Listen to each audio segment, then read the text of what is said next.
Olá, seguidores. Seguindo aqui com as discussões sobre a tentativa de tributação nos FIIs, vou detalhar aqui hoje sobre quem será mais impactado, os fundos de papel ou os fundos de tijolos. Lembrando que tudo aqui é muito preliminar, né? Então, esse vídeo que corre o risco de ficar desatualizado muito rapidamente, tá? Estou programando ele para lançar aqui no domingo, dia 19 de janeiro. Então, dependendo do dia que você estiver assistindo, provavelmente já mudou bastante o entendimento aqui. Então, vamos lá. Aqui é o Thiago PS, seu canal Fica Esperto.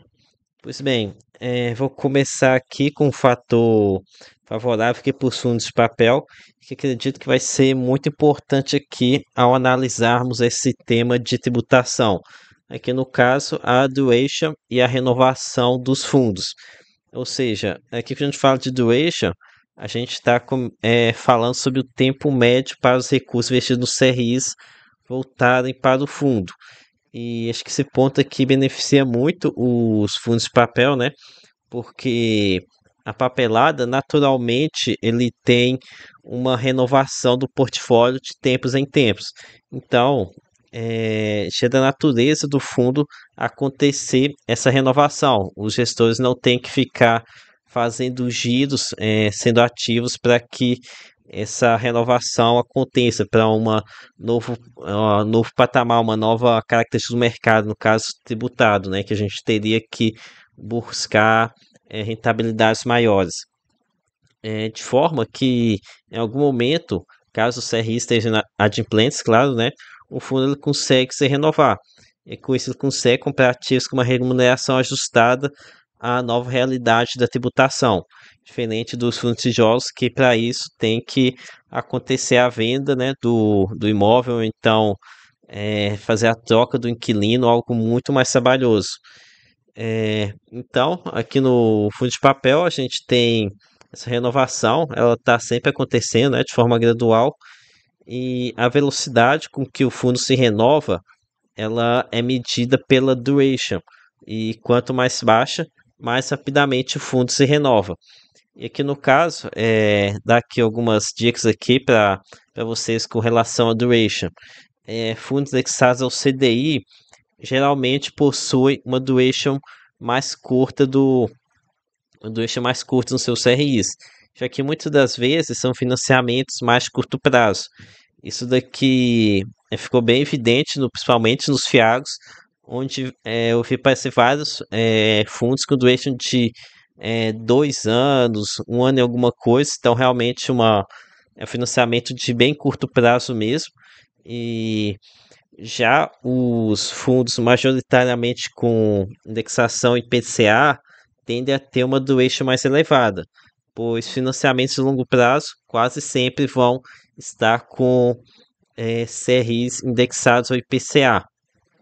E aqui no caso, estou ilustrando aqui com os fundos Canuc 11, o fundo CRI da Kinea CDI High Yield, aqui com prazo médio do eixo, aqui de 3 anos. E aqui embaixo vocês estão vendo a tabela de aqui resumindo os CRIs de Canip 11, aqui no caso com uma duration de 4 anos. Inclusive, uma duration está até baixa aqui de Canip, tá?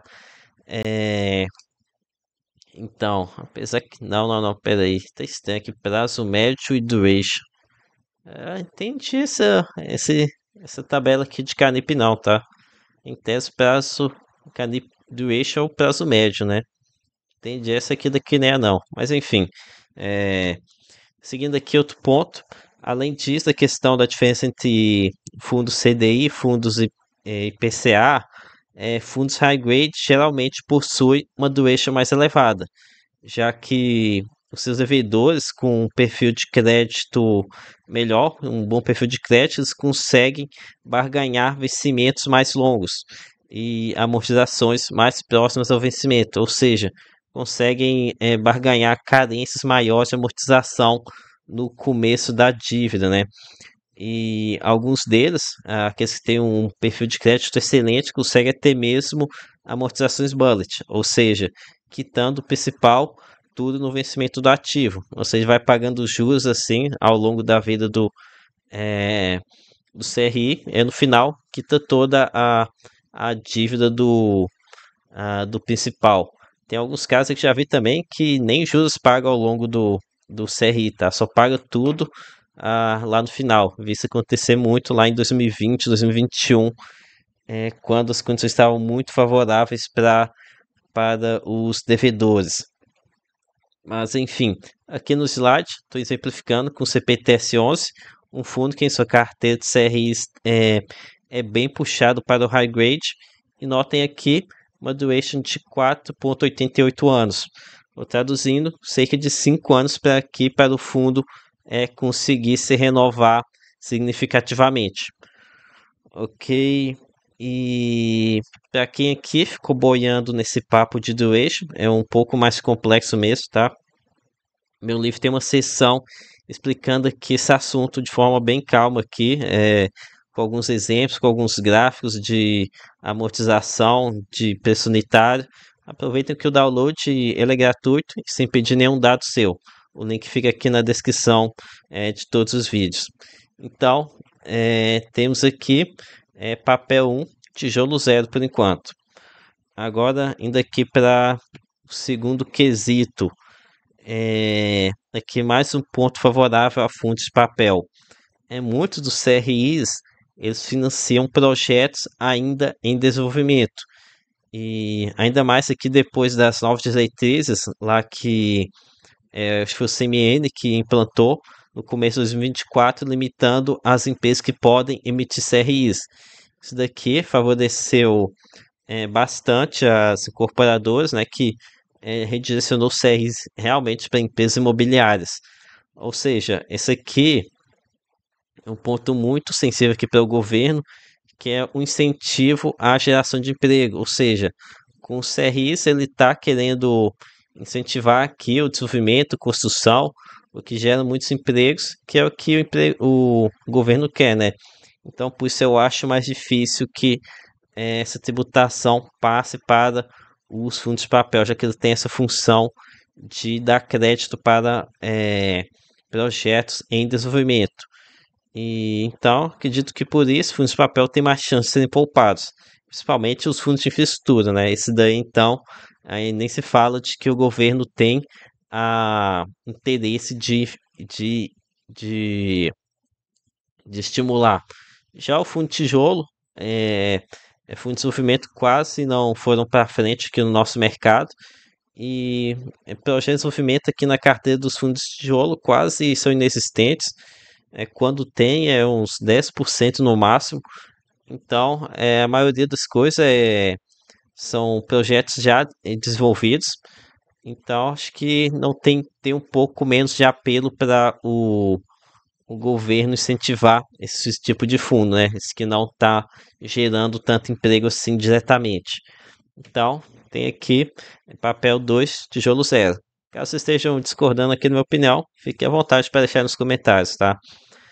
Ok, agora que um terceiro ponto, o repasse do imposto para o devedor ou inquilino.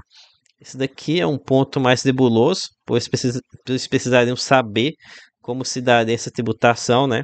Mas ainda assim, acho que é mais fácil para o fundo de papel achar CRIs com taxa de remuneração mais elevada do que negociar aluguéis mais caros com os inquilinos. Aqui no caso, já que no fundo de papel eles podem procurar isso aqui em várias praças diferentes. Já o fundo de tijolo não, né? Tem mais limitada que essa questão. E é claro que esse ponto aqui vai variar muito de um lugar para outro. Tem locais de vacância mais baixos que vão ter mais facilidade de conseguir fazer esse repasse. Mas enfim, para mim aqui mais um ponto onde os fundos de papel eles saem na frente. Ah, ok, o quarto ponto estou aqui usando como base o primeiro vídeo que o Baroni fez. E nele, o nosso grande influenciador menciona que o IVA dos aluguéis vai ter um redutor de 70%. Já nos fundos de papel, existe possibilidade, lá, segundo ele, de acontecer a tributação do spread, assim como vai acontecer com os bancos, né?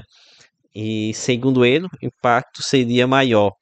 E aqui eu já discordo dele, tá? Não acho que os CRIs vão ter o mesmo tratamento do crédito bancário, mas é, isso aqui é mais uma estratégia utilizada por eles de englobar o máximo de fundos atingidos para aumentar o engajamento aqui com o movimento, né? Quanto mais fundos, mais tipos de fundos, mais tipos de fundos estiverem envolvidos, mais eles conseguem gerar essa mobilização. Além de que os grandes financiadores preferem muito mais fundos de tijolos, né? Principalmente os fundos de laje, que tem muito mais glamour. Eu sempre notei essa tendência deles de ter uma preferência por fundos de tijolos. Mas enfim, vou dar aqui um ponto para. Esqueci de colocar aqui o ponto aqui do. Aqui. Aqui da. Ixi, mas o que, que eu fiz aqui? Vamos lá, vou dar um ponto aqui para os fundos de tijolos. Então aqui, nosso placar ficou em 3 para o papel, um para o tijolo. Enfim, foram esses aqui os pontos que consegui me lembrar. Se alguém tiver aí em mente algum outro ponto que joga a favor de um ou de outra classe, deixe aí nos comentários para analisar aqui seus argumentos. E novamente, fique à vontade aqui para contra-argumentar aqui os pontos que eu levantei. Então foi isso, galera. Peça aqui o seu like, deixa aqui, se inscreve aqui no canal para acompanhar essa situação aqui de tributação. Lembre que nada aqui é combinação de compra e de venda. E até a próxima.